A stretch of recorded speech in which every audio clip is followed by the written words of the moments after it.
1 Samuel, chapitre 10. Samuel prit une fiole d'huile qu'il répandit sur la tête de Saül. Il le baisa et dit, « L'Éternel ne t'a-t-il pas oint pour que tu sois le chef de son héritage? Aujourd'hui, après m'avoir quitté, tu trouveras 2 hommes près du sépulcre de Rachel, sur la frontière de Benjamin, à Tselsac. Ils te diront, les ânesses que tu es allé chercher sont retrouvées, et voici ton père ne pense plus aux ânesses, mais il est en peine de vous. Il dit, que dois-je faire au sujet de mon fils?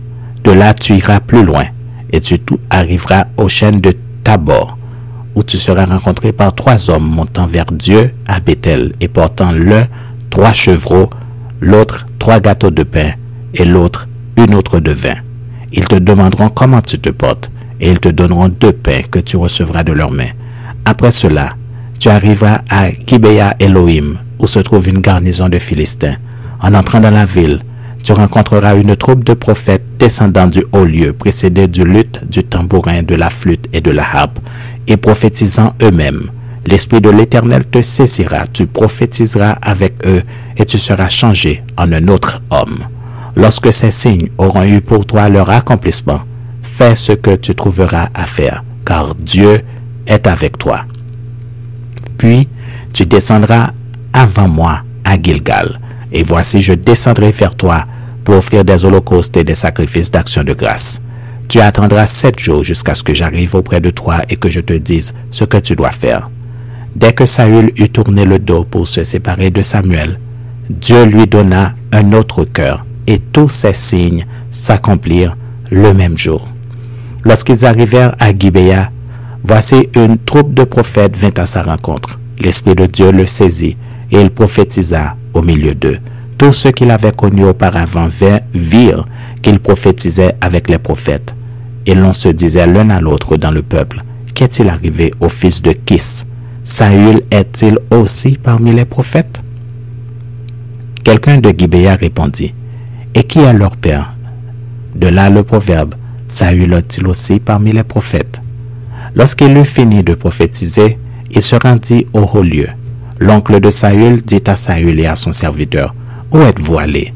Saül répondit, cherchez les ânesses, mais nous ne les avons pas aperçues, et nous sommes allés vers Samuel. L'oncle de Saül reprit, raconte-moi donc ce que vous a dit Samuel. Et Saül répondit à son oncle, il nous a assuré que les ânesses étaient retrouvées, et il ne lui a dit rien de la royauté dont avait parlé Samuel. Samuel convoqua le peuple devant l'Éternel à Mitzpah, et il dit aux enfants d'Israël, ainsi parle l'Éternel, le Dieu d'Israël. J'ai fait monter d'Égypte Israël, et je vous ai délivré de la main des Égyptiens et de la main de tous les royaumes qui vous opprimaient. Et aujourd'hui, vous rejetez votre Dieu qui vous a délivré de tous vos maux et de toutes vos souffrances, et vous lui dites, établis un roi sur nous. Présentez-vous maintenant devant l'Éternel selon vos tribus et selon vos milliers. Samuel fit approcher toutes les tribus d'Israël, et la tribu de Benjamin fut désignée. Il fit approcher la tribu de Benjamin par famille, et la famille de Matri fut désignée. Puis Saül, fils de Kis, fut désigné. On le chercha, mais on ne le trouva point. On consulta de nouveau l'Éternel. Y a-t-il encore un homme qui soit venu ici? Et l'Éternel dit, voici, il est caché vers les bagages. On courut le tirer de là, et il se présenta au milieu du peuple. Il les dépassait tous de la tête. Samuel dit à tout le peuple, voyez-vous celui que l'Éternel a choisi? Il n'y a personne dans tout le peuple qui soit semblable à lui. Et tout le peuple poussa des cris de « Vive le roi !» Samuel fit alors connaître au peuple le droit de la royauté, et il l'écrivit dans un livre qu'il déposa devant l'Éternel. Puis il renvoya tout le peuple, chacun chez soi. Saül aussi s'en alla dans sa maison à Gibea.